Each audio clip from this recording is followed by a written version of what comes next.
Hello, everyone, and welcome to our 31st Global Public Seminar in Comparative and International Education. My name is Maya Changseliani. I'm Associate Professor of Comparative and International Education here at Oxford. Before introducing our speaker, Professor Chris Glass, let me attend to a few administrative points. This webinar, as you might have noticed already, is being recorded and we will post it on the Department of Education's YouTube channel in due course. As we proceed with the webinar, please keep yourself muted unless you have been invited to speak. We are very interested in a dialogue, in a conversation, Q&A part of the webinar following the main presentation. So if you have any thoughts you want to share or questions you want to ask to our speaker, please give me a hint in the chat, okay?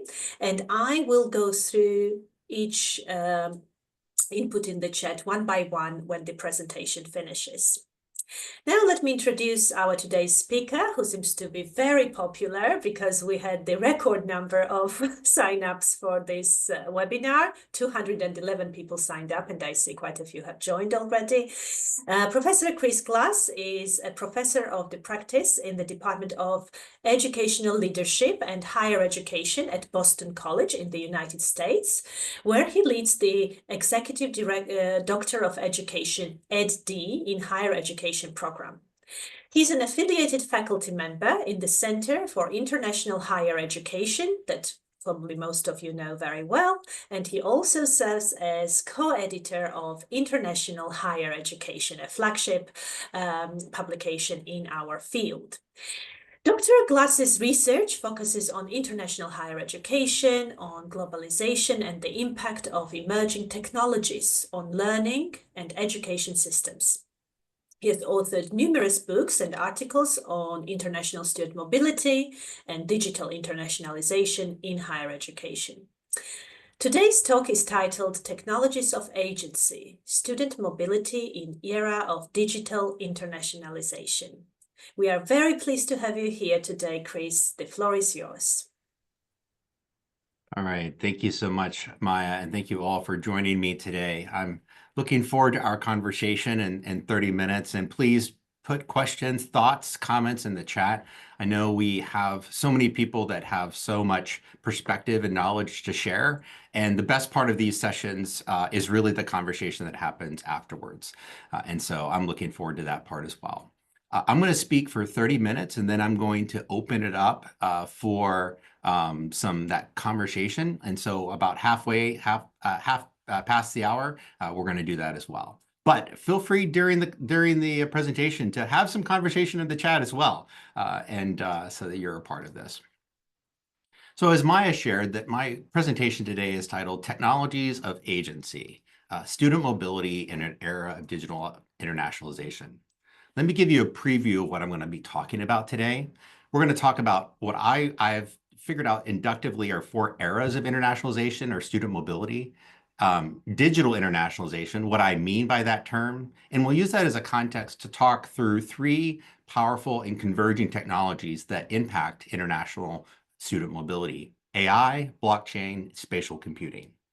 Then we're going to put this in a larger context about the shifting geopolitics in the intelligence age, and then revisit our main theme, which is, what does this mean when we use this word technologies of agency? I hope I asked some provocative questions along the way, and we have a great conversation based on that. So 4 areas of international student mobility.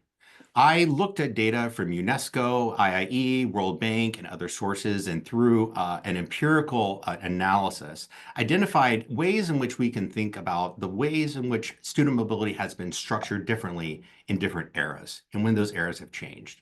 I asked 3 kind of questions related to each of these eras that I think are important because we're going to revisit these questions when we think about the present era. In each era, what counts as mobility? Who governs mobility? And why does mobility matter in that era? If we look at our first era, it's in the Cold War, after World War II. This is an era of what counts as mobility. It's primarily state-sponsored. It's limited to elite students. It's driven by governments that are using scholarship to exercise soft power. We see international organizations like UNESCO facilitating exchanges, and it's often viewed as a diplomatic tool, a form of influence building of maybe the next generation of leaders in another country who might be exchanging students. Then we enter an era what may be more familiar to us, which is an era I would call of market liberalization. This started in 1989 with the end of the Cold War and continued throughout the early 2000s, although there'd be different parts of that. In this era, what counted is fee-paying students. There was an expansion of credit mobility programs, including Erasmus, as well as the rise of international branch campuses, transnational education.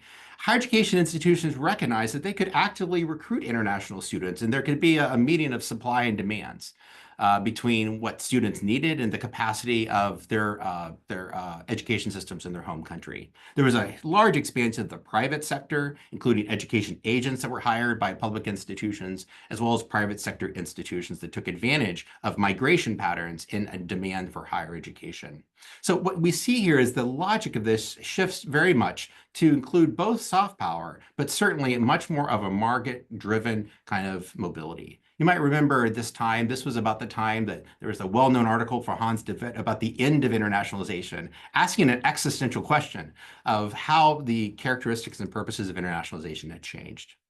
When we enter the next era, I call this era the era of strategic competition. Doesn't mean the soft power, the market elements went away, but if you look at the kind of the social network of what countries are exchanging, what economies are exchanging with each other, you'll see on the kind of the top right what that social network looked like in 1970, and then how it evolved over time, particularly in 2000 when China joined the World Trade Organization and the impact that had, both creating an era, a short era of hyperglobalization, but also the kind of backlash that we saw against globalization affecting international student mobility, recognizing that international student mobility started having a different character. One of the things I would like to highlight, and you can see as a result of this kind of exchanges, about this time, there was a departure. When China entered the WTO, there was a decoupling between the economic growth that countries like the United States was experiencing and how that growth was distributed to those who were a part of its industrial sector. And that distribution, that separation in terms of the who benefited economically from hyperglobalization and then who received those benefits will be one of the key things when we think about this term distributed progress later on in this conversation. But that decoupling led to kind of a backlash against globalization. That backlash really kind of reached its peak around 2005, 2007, and we began to see a slowing of globalization, and this affected international student mobility. Understand that it was much more politicized. We were politicized in terms of who was granted visas, a kind of work employment opportunities that they have and others. So we reached kind of peaks international student mobility. We had hybrid education models during this time, and governments were increasingly trying to shape proactively international student mobility strategies. Sometimes at the national level, there was the Bologna process and a lot of increased mobility in the Asian region as well. Well, today, I would say that we're in a new era. When I say a new era, I mean it is significantly different in terms of how it asks these questions. Now, although these eras certainly kind of have these slow transitions, there aren't kind of radical disjunctures, I would highlight that we're now in an era of what I would call multipolar securitization. There's a few things that are in play right now. 2025 and the role that the middle powers are playing, middle power countries, countries that aren't a part of the kind of G7, G8 countries that are not involved with the duopoly between the US and China, are increasingly looking to think about their own security, their own future as they think about the geopolitical tensions that they see. The world is also becoming multipolar. And I'll show you some example and some data analysis I did from 2000 to 2020 that highlights the ways in which there were more students exchanging between countries. They were going to more diverse places, and this was happening in a more even kind of way. We also see a couple other things coming in play. The role that generative AI is shaping middle powers, and I'm going to highlight this throughout the presentation, as well as the way in which new kinds of alliances like BRICS are playing in providing kind of power to middle power countries. In this process, we see a few things I want to highlight. We see the rise of what I call strategic education blocks. I gave a name to this to understand that it's not just that students are choosing to go to one country or another, but countries are choosing to strategize and build alliances to exchange students to develop talent and capacity with one another. And I call these strategic education blocks. These are blocks of preferred nations, preferred countries. These are allies that we want that countries want to work with to be able to leverage the talent mobility that can happen through international student and scholar mobility. We certainly see the rise of digital internationalization, COIL, transnational education, and governments trying to seek balance of openness and security in the process. Strategic education blocks, as I talked about, refer to geopolitically aligned networks of nations that collaborate on international student mobility, joint research, and technology transfer. These blocks reflect broader geopolitical alliances, economic interests with nations grouping together based on shared strategic objectives. In other words, as dominant as market-driven logics are in international student mobility has become a part of strategic statecraft, where governments are using higher education as a way to cultivate talent, gain geopolitical advantage, strengthen diplomatic ties, and advance their geopolitical goals. Enter digital internationalization. Now, when I use this term digital internationalization, I use it in a very specific way. And I want to distinguish it between other terms you may have heard, like virtual internationalization or virtual mobility or internationalization at a distance.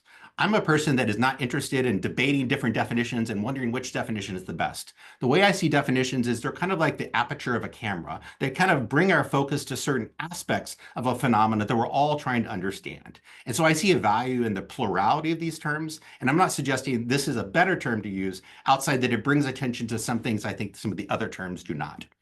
I'm going to draw on James Knight's original definition of internationalization and highlighting the digital aspect of this. I like to say that digital internationalization is the process of integrating digital technologies in the purposes, functions, and delivery of internationalization of higher education that fundamentally reshapes how knowledge, mobility, collaboration, and academic agency are structured across borders.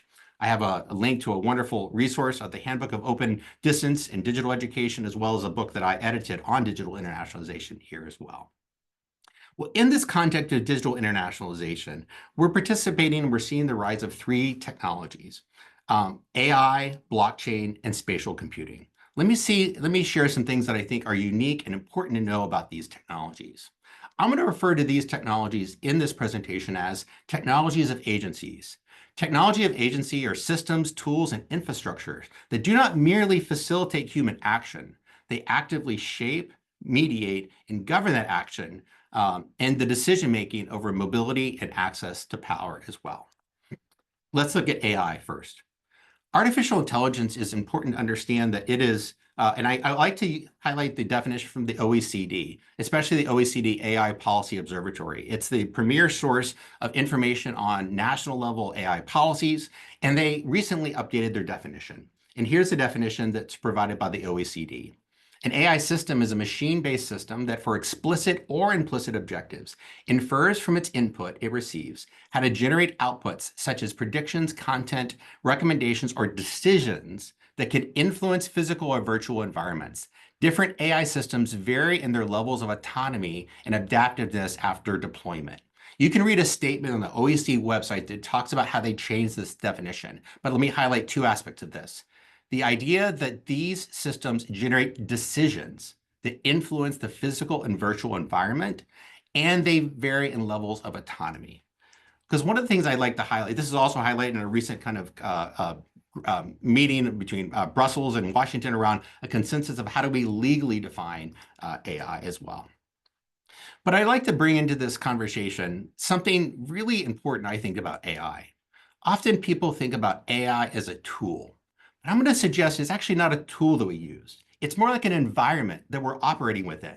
So much like you're not choosing to use electricity and how much electricity transform manual tools, and the internet has revolutionized communication, you cannot opt out of a world created by AI, just as much as you cannot opt out of the world created by electricity. You can choose to use ChatGPT or not use to use ChatGPT, but AI is becoming an environment that is operating autonomously from us and that is not a tool in a traditional sense that we like to think about tools. If you're like me, you kind of grew up with this kind of natural distinction. There's humans and there's machines. Humans are open, evolving, intelligent beings that have interiority. We have the capacity to reflect. We have a form of kind of an inner life. And machines are those closed, deterministic systems that are devoid of intelligence. Up into the development of deep learning, you would have been correct because symbolic AI systems were closed and determined systems. We programmed them algorithmically to do certain things. Many analytics packages that universities use are symbolic AI systems. It's absolutely critical that everyone recognize that deep learning is different. We do not program them. Deep learning has all of the characteristics of human intelligence. It's able to form plans, to come to decisions, to abstract from experiences, and to begin to solve novel situations. Begin to generate decisions and input based on data that it has never been trained on, but it extrapolates from the data that it was trained on to be able to make those decisions. So as much as AI is much more than about information, but about the ways in which we will work together with this technology coming in the future. So often people sometimes ask, is AI smarter than us? But that's the wrong question. AI is a form of intelligence, and it has a different form of intelligence than us. And that kind of form of intelligence presents new risks, but also new opportunities to advance science and to also expand access to higher education. And we'll talk about that throughout the presentation. The second technology I'd like you to consider is blockchain. Blockchain technology might be known to you. You might first think of cryptocurrency or Bitcoin. But I want to focus that blockchain is really a new technology of the internet. It's almost like the third iteration of the internet. And it's a technology that's meant to solve many of the problems of the corporatized, walled forms of internet that we see on large corporate platforms that are walled or paywalled or generated through large social media platforms. Blockchain technology is a form of blockchain, the ability to create blockchain computers that allow you to decentralize trust. It's a system that allows credentials, achievements, qualifications to be securely verified and seamlessly shared across institutions, industries, and borders without traditional mediaries. So traditional mediaries would be banks, if you're thinking about blockchain's applications in finance, and yes, universities, if you're thinking about blockchain's applications when we think about degrees, transcripts, and personal certifications. But recognize that blockchain also solves many of the things that involve friction that creates across borders. Often when people, if you think about a person moving from country A to country B, and they need to verify their education or they need to verify their qualification for a job, if they don't bring that credential with them, or they're not able to verify that through a traditional agency, that forms a barrier to their ability to be mobile. So blockchain allows there to be a verifiable, tamper-proof way to authenticate credentials, allowing universities and learners to have a self-sovereign identity, to securely store and share qualifications that's both transparent and efficient. It also creates new forms of credentials, like micro-credentials or other ways that you can verify specific skills. So this doesn't replace traditional credentialing, but universities can view it as an infrastructure that enhances trust. UNESCO has a wonderful paper related to this. Then finally, spatial computing. Now, this is what you might think of when you think of spatial computing, getting an Apple Vision Pro, getting an Oculus Pro, putting your headset on, and maybe playing a game or watching a movie. But this is not what spatial computing is at all. This is one form of spatial computing, but this is not what is meant by spatial computing. Spatial computing is the evolution of the internet. It is a technology of agency that reconfigures presence, access, and participation in global knowledge networks. It is a combination of augmented reality, virtual reality, and mixed reality. But what these have in common is this is the merging of the digital and physical space into one seamless, intelligent interface. What we talk about as the metaverse today, in the future, we'll be simply talking about as the internet. It'll be the internet as we know it. Right now, we interact through the internet through our laptops that exist on two-dimensional screens, but spatial computing allows us to interact with data and information through three-dimensional kind of spatial ways of interacting with that information. One of the ways I like to think about this, and I want to highlight that this is where universities are investing their most money. They are projected to spend almost $13 billion on VR, AR technology this year. This is double of what exists with AI, as much as attention that gets. But we can understand the value that this brings in terms of the learning environment, in terms of mobility, for example, of how important it is to be present in a certain location to be able to get the benefit of that social, contextual, and experiential knowledge as well. If you think about collaborative shared spaces of teamwork, or scientists conducting experiments in virtual labs together, or traveling kind of abroad for an internship, or even just visiting ancient Rome to understand history and the classics, or simply practicing speaking another language, you understand the value of this. I want to highlight a couple of the use cases of this because higher education is not quite where this kind of technology is being used in the corporate world.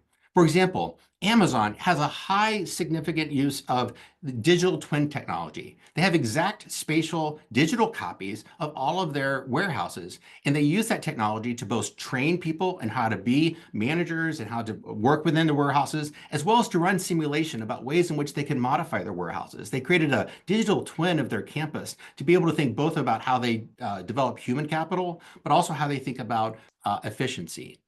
There's also organizations like Matter that have a camera and they can turn any kind of physical space into a digital twin of that space. That allows people to live in that space, interact in that space in ways that they couldn't without that kind of technology as well.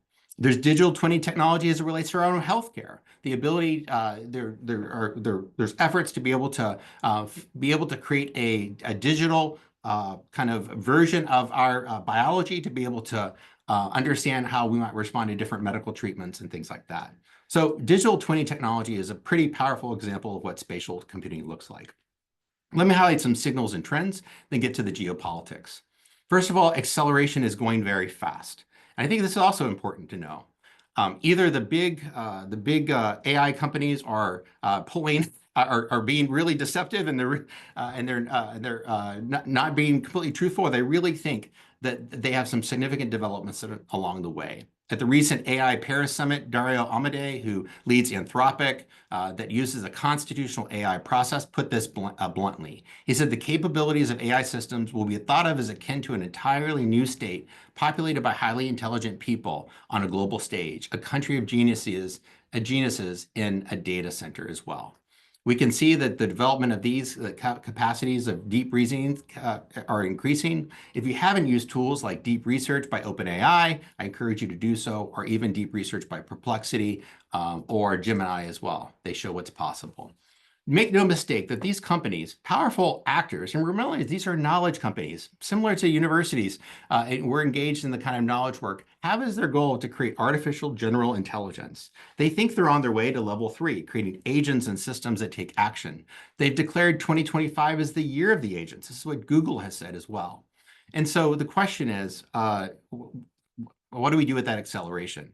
But unfortunately, I'd say as tech companies are accelerating, we're having kind of a fragmented response to governance. If you look at the recent Paris AI Summit, you'll see that J.D. Vance, Vice President J.D. Vance, talked about U.S. dominance in the global world order. The UK and the US refused to sign a global AI ethics declaration, citing their own national security trends, signaling that they were worried that AI was going to be overly regulated.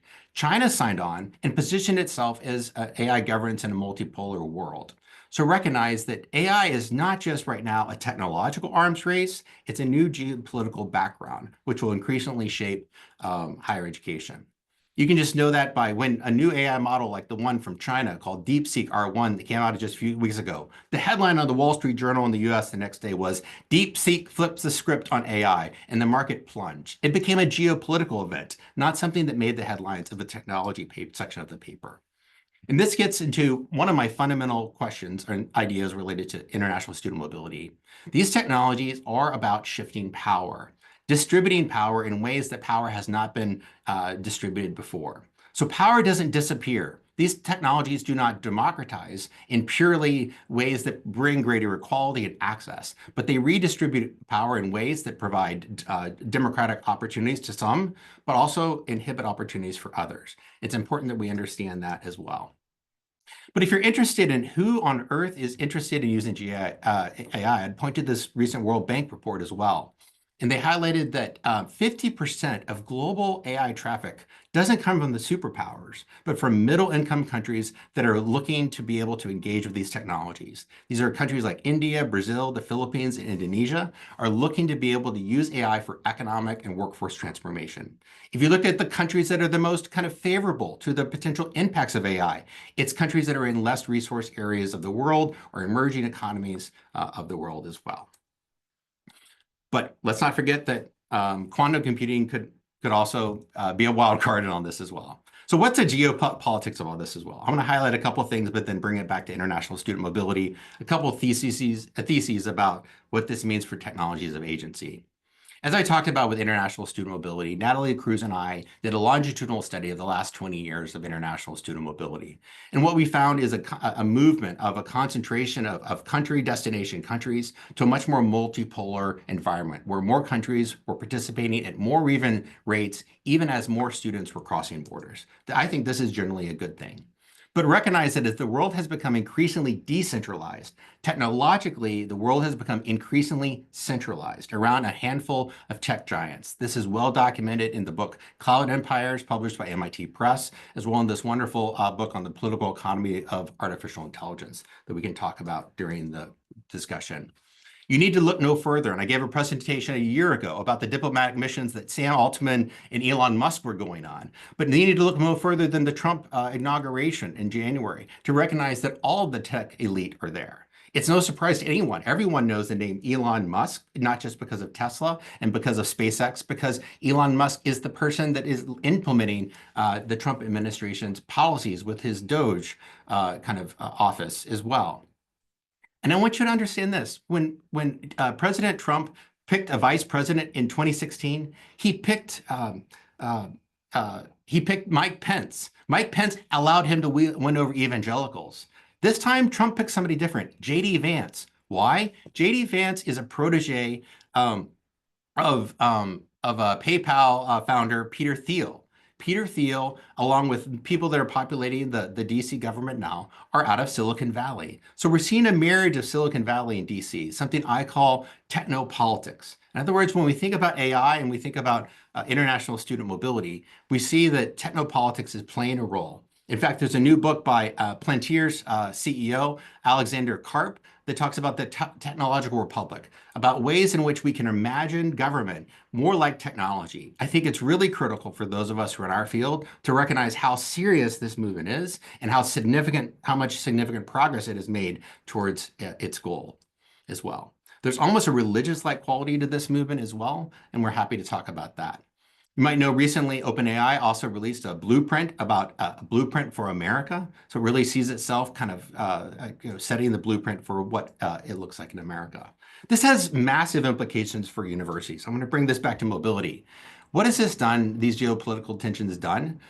We can see from this International Association University Global Survey that universities have cut research partnerships significantly due to political relationship changes. We highlight this in North America and Europe in particular, because they're looking to revise their research partnerships due to changes in the geopolitics. I highlight this in an article called The Big Dig on Research Security. I'll share at the end as well. And we can see at the same time that investment in non-state actors, large ed tech companies, is accelerating in really unprecedented pace.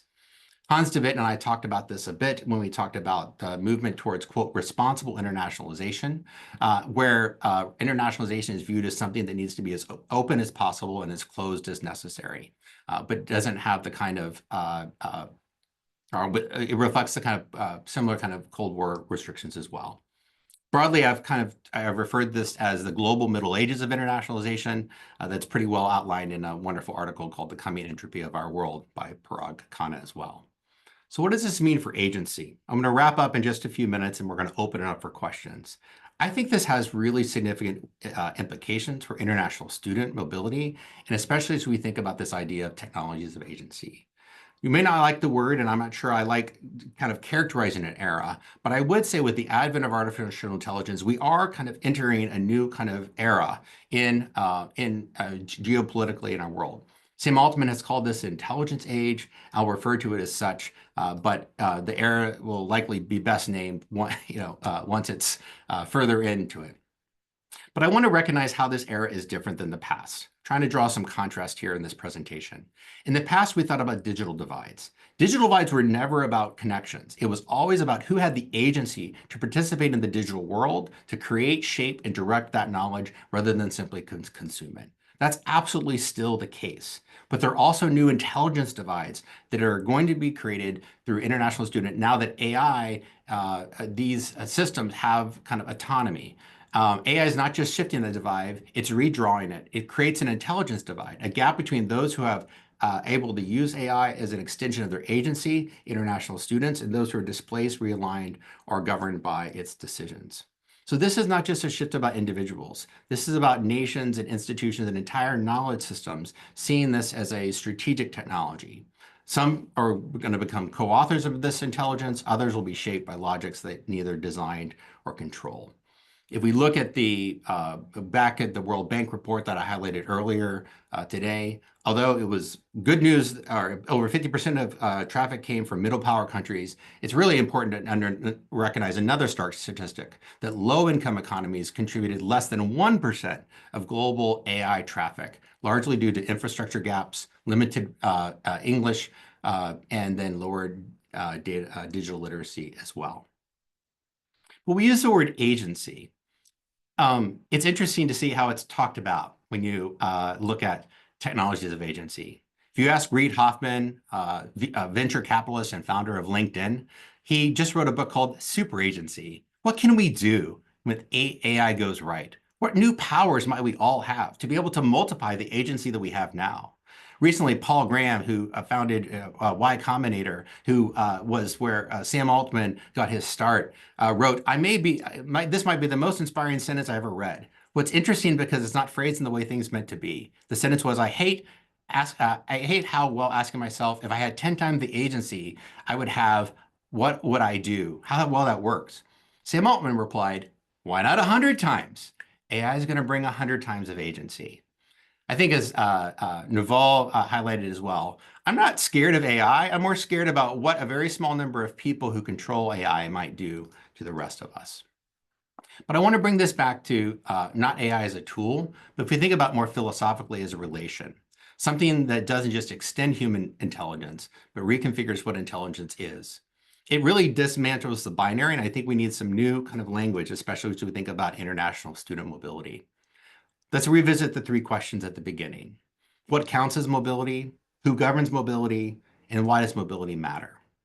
A couple provocations I would throw out when we think about international student mobility and technologies of agency of international student mobility in the era of digital internationalization.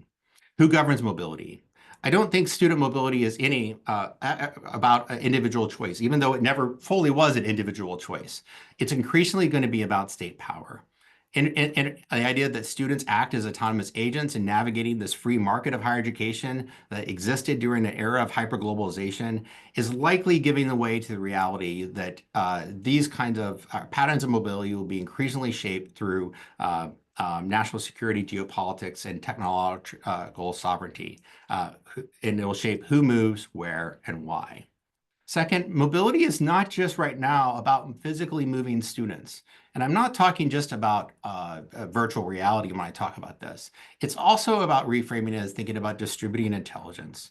Intelligence isn't merely transported, it's instantiated, recomplied, amplified across networks. And they reshape who is participating in the knowledge creation process and how it moves. Knowledge flows, kind of a modern day view of modern knowledge flows. Agency is no longer just human autonomy. It's being redefined by hybrid intelligence. Recognize that as AI systems learn, decide, and act, they will scale the ability for some humans, some organizations, some universities, and some countries to expand their agency in this geopolitical context. So the question isn't just who governs mobility, but how agency itself can be is being reconstructed and distributed in human-machine networks that are being created in these different locations as well. Who is shaping and what gets to act in that world. Fourth, the third sector is no longer peripheral. It's a rising power in mobility as well.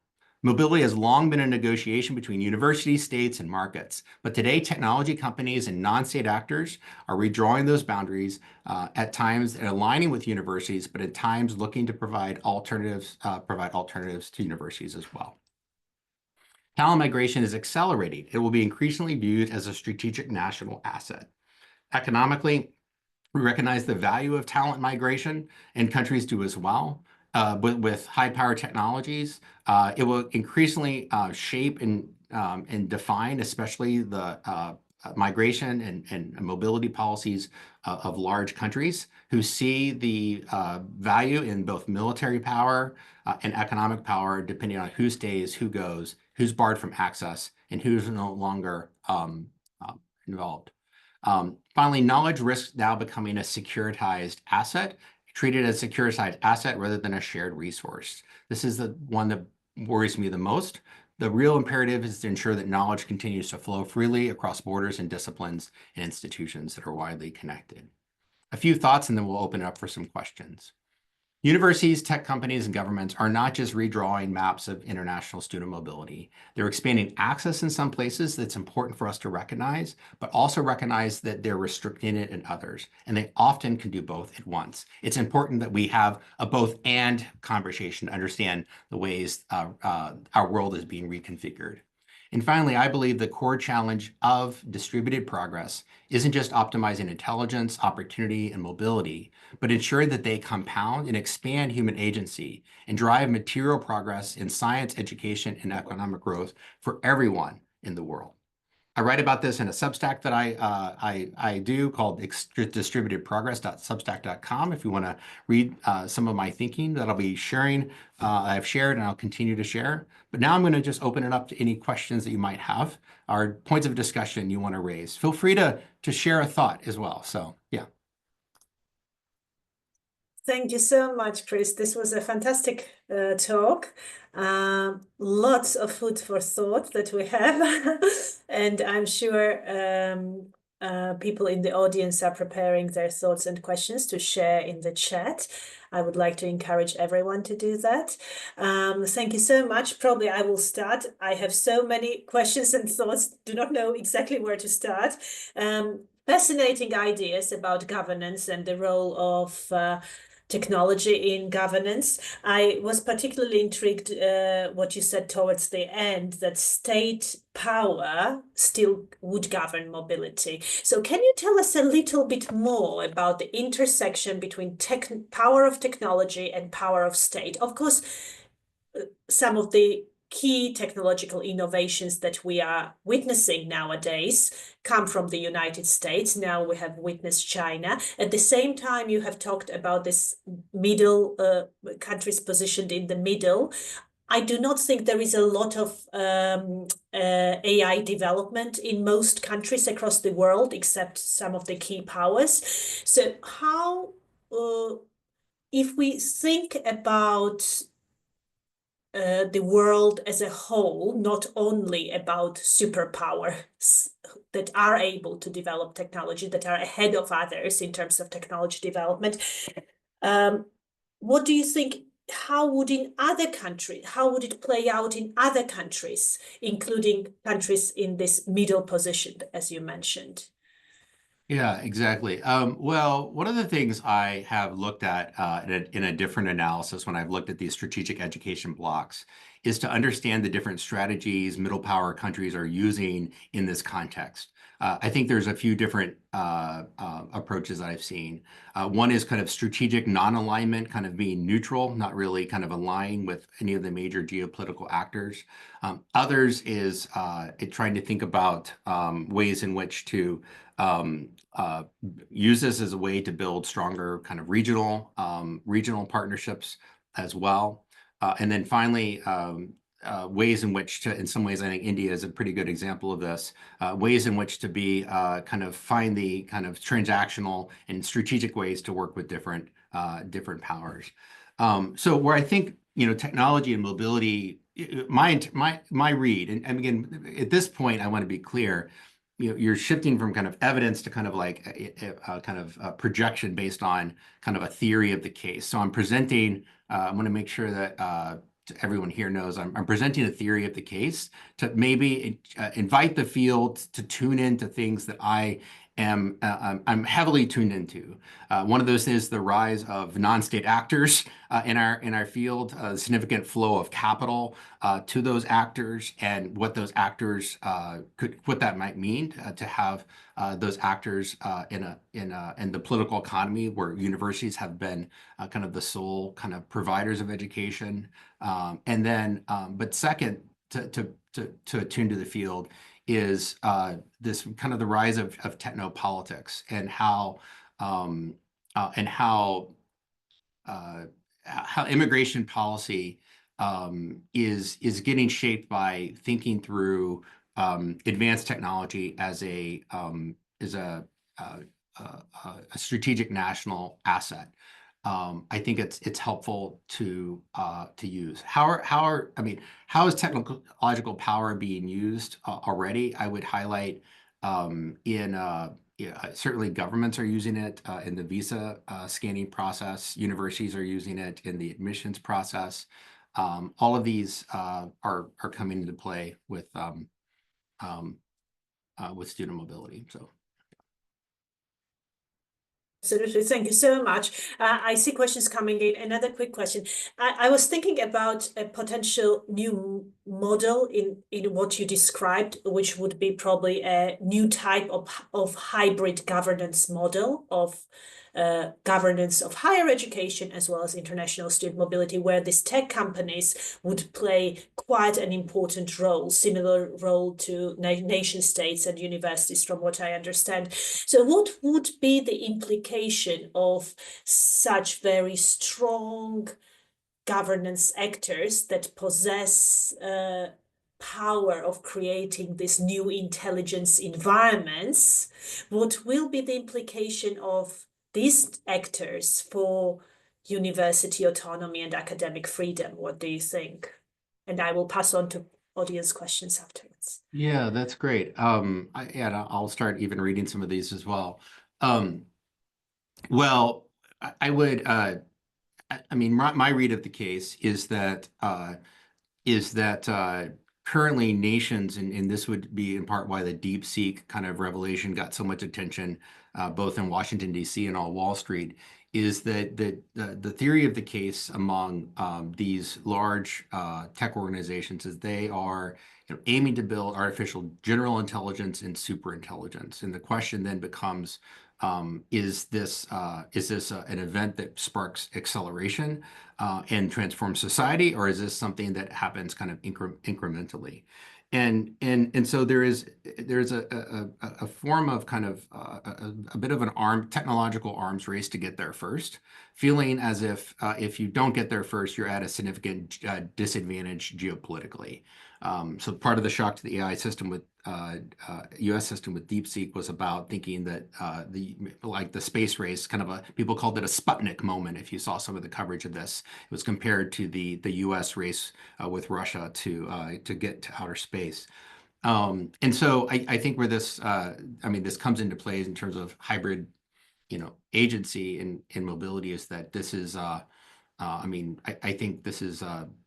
I think this is being prioritized by governments in terms of how they're thinking about their immigration policies. I'd highlight in the U.S., and I'll just link to the Big Dig article that I wrote about research security in the U.S. I think we see this playing out in Europe with the responsible internationalization policy. And where I think this comes in governments, Tamaya, with your question is I think we can broadly agree with the idea that certain kinds of highly sensitive technologies shouldn't be broadly shared because they could easily get in the hands of maybe a bad actor who'd maybe use that technology for population control or to develop a biological weapon. But the issue I have with the approach of the European Commission with responsible internationalization is who governs this. And right now, who's governs this is people at the most kind of senior levels of the organization, people that aren't scientists. So similar to the way that who governs science in the US, who decides who gets NSF grants? Traditionally, we have decided that scientists do this, and that scientists are understanding, and they do this in cooperation with kind of government officials that might have information. And this is done kind of in a process of shared governance. So my main concern when it especially comes to research security and scholar mobility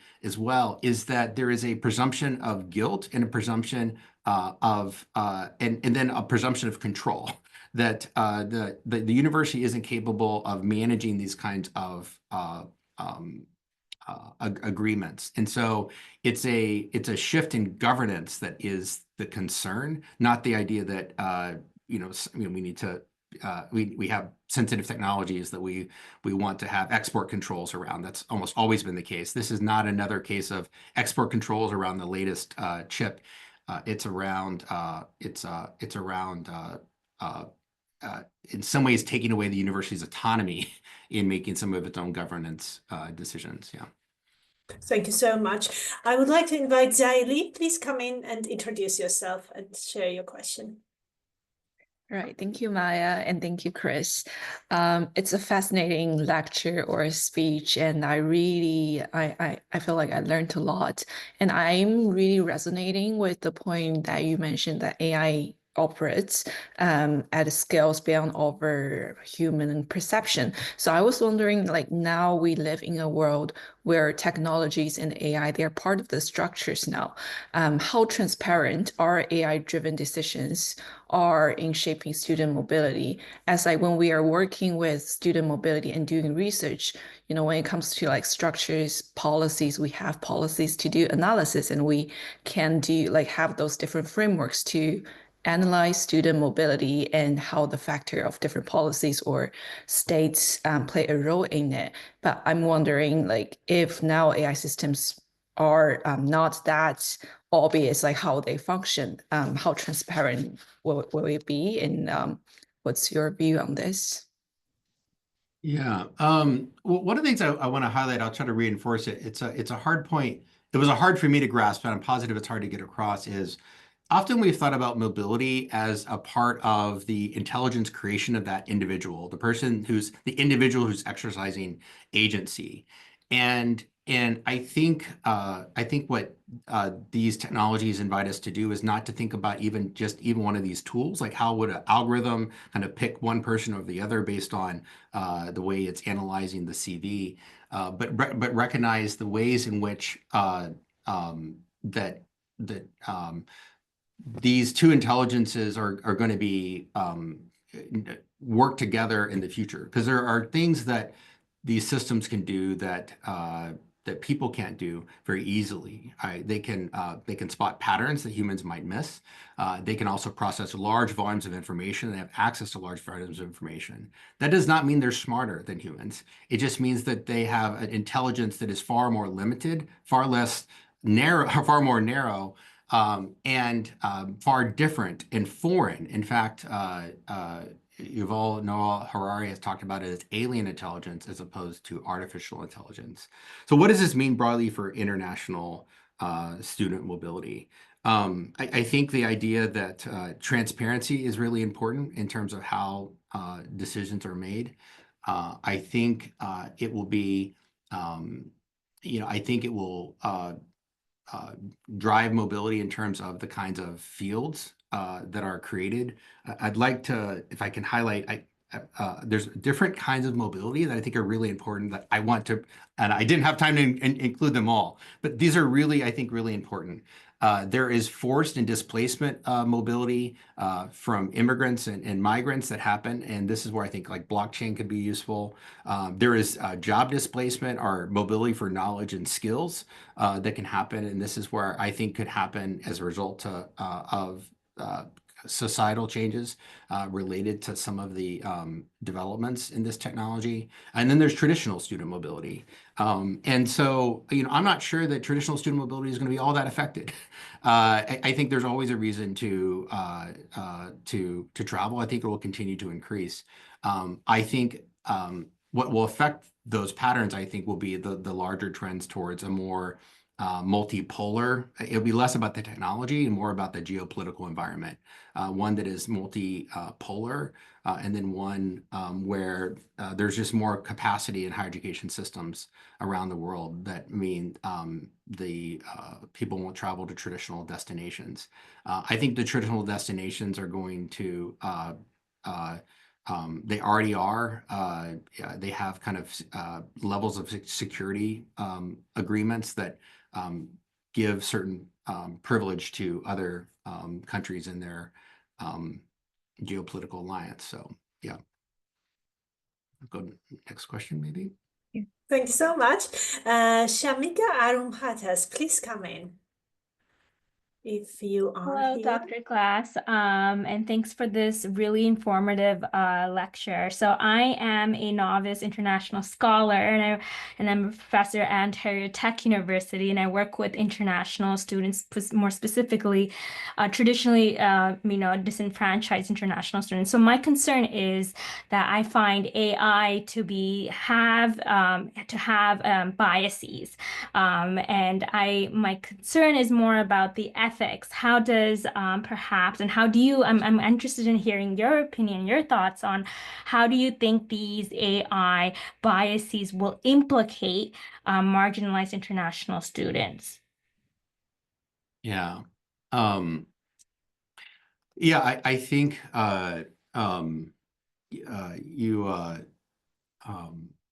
there's been interesting research in the field of psychology related to why psychology is weird, WEIRD. And it stands for an acronym that I think you would go right now, white, European, primarily male populations. And I think it's somewhat 90 to 95% of research in psychology is on this very kind of singular population. I share that as kind of a pretext to think about the way that training data impacts a system's, the way it understands the world. And these are well documented. I mean, the examples are just too many to name when we think about kind of the ways in which these systems in some ways learn the countries, the culture's biases. If I want to highlight, if I could point you to one resource as well that I would really highlight to everybody here, it's Sharon Valor's work. I think she's at the University of Edinburgh. She wrote a wonderful book called The AI Mirror. In many ways, I would in some ways invite I think the conversation really it's like the systems present a mirror to the knowledge that we have produced and privileged as well. And so what we see in the system, the AI is producing is novel in the sense that we've never seen it produced in this kind of way, but it's also just mirroring back to the society what it's already produced as well. How do we mitigate that? I mean, I think this is a significant challenge, and it is. This is, I think, important. And there's a wonderful the Annenberg Center had a great series. It's called Thinking Machines, where it provided kind of an understanding of how these models work. Because if people aren't broadly educated on how they work, the answers are so plausible and so intuitive. In some ways, they fulfill kind of the heuristics and biases that we have, that it's easy to then kind of impute human agency and human choice and human process. In other words, we can end up valuing efficiency to think about how much more efficient it is to delegate decisions that really require forms of intelligence that only humans have. And that's what Sharon Valor, she has written also in a wonderful article in Noema magazine that looks at issues of artificial intelligence and the human, about that she really hates the term superhuman intelligence because it's actually just it's a category error. These systems have a form of intelligence, but it's a form of intelligence that is different than our own. So much like we would want to get to know an alien species that thinks and makes decisions and reasons differently, it's important that we understand we don't delegate important decisions, and then we understand how how these systems are being used. So hopefully that gives you some directions to go related to this work. But I would highlight that I mean the way you know these can be used. These systems can be. I mean, I think this is a ripe research. I'm not sure how many researchers are in here, but I think what I'm in some ways you hear this like I feel like I'm in Boston and I'm like Paul Revere. If you know the story, there's a like there Paul Revere famously said the British are coming. The British are coming, right? It's something. There's a little bit of like I hope what I'm trying to accomplish today is that the people that have some time to research this, unless we put light on it, we don't see it. We don't have vision into some of these realities because we don't have enough people doing research on them. So in some ways, I am trying to champion for those who have the time and the ability at your disposal to recognize kind of how urgent some of these questions are, and how really important yeah, how important they are as well. But thank you so much. That was a great question. Thank you so much. Tia Lee, would you like to come in?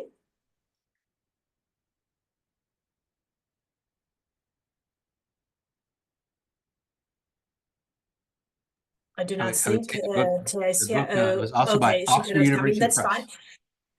I think Telly was asking about the impact of technologies on the mobility in vocational education and training. If you had any thoughts, Chris. Yeah. So, I think all of our minds tend to go to different kinds of use cases. And I think what I would encourage all of us to do at this moment is to find somebody that you have a fundamental disagreement about and agree to meet and talk to each other frequently, because we all have kind of heuristics and assumptions about the impacts. And I've tried to provide a dialectic of sorts of thinking about the centralizing and decentralizing, the democratizing and the controlling aspects of these. And I think workforce education is kind of a classic example where I personally see some I see potential, especially when we think about the use of spatial computing and the ability to engage people in virtual internships at a distance and other things that involved literally physically working with objects in the world, not kind of a traditional kind of analytic or academic work, but actually engaging with the kind of physical infrastructures of life. This is everything from the medical profession to these things. And I think what I would do is I look at the ways in which Amazon and some of these other large companies are doing this to train employees. And I think the idea that similar kinds of ways can be used, I think have some promise as well. I want to recognize a couple things related to that, just so it's balanced. We haven't yet talked about climate change. If you can't have a conversation about migration and mobility without talking about climate change. We will see more migration mobility due to climate change in the next 20 years than we have in the past 20 years. And these technologies are, involve rare earth minerals that are detrimental to the climate.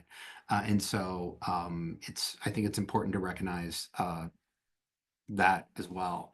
But in terms of workforce preparation, I think this is also a space that I see it as, broadly speaking, it's an area that universities, and I like to think about universities. I try not to blame universities as actors, or like, I'm not sure that in some ways they're rational actors in a very an incentivized political economy. So often we have to ask about the incentives that have shaped kind of their behavior, and certainly for many countries that have prioritized world-class universities and many universities that have prioritized rankings, those incentives don't align with workforce development.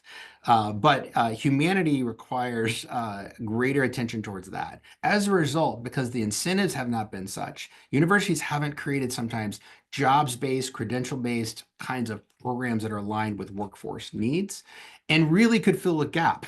And so, but where the universities haven't met that demand, that's where we see corporations and certifications from current companies kind of filling that vacuum.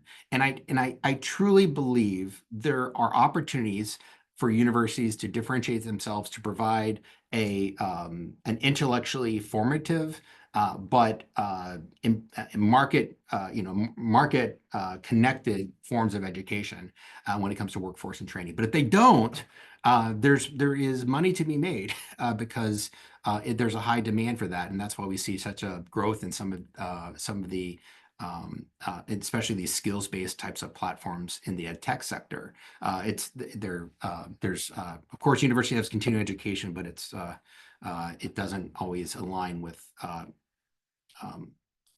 doesn't always align. I'm mindful of our time, so. Thank you so much, Chris. This was a fantastic talk. And we will upload the recording in the next few days on the YouTube channel. So I suppose some of the people might want to rewatch it because there was so much in your talk. There were so many interesting references. I will go and check out those books and read. That was fantastic. Thank you so much. Thank you everyone for joining today. And our next seminar will take place on the 7th of March. There is a link in the chat if you want to register. Marianne Larson, Professor Emerita from Western University in Canada, will be talking about spatial theories, thinking about space and time in comparative and international education. Thank you to the speaker. Thank you everyone again, and hope to see you in March. Bye-bye.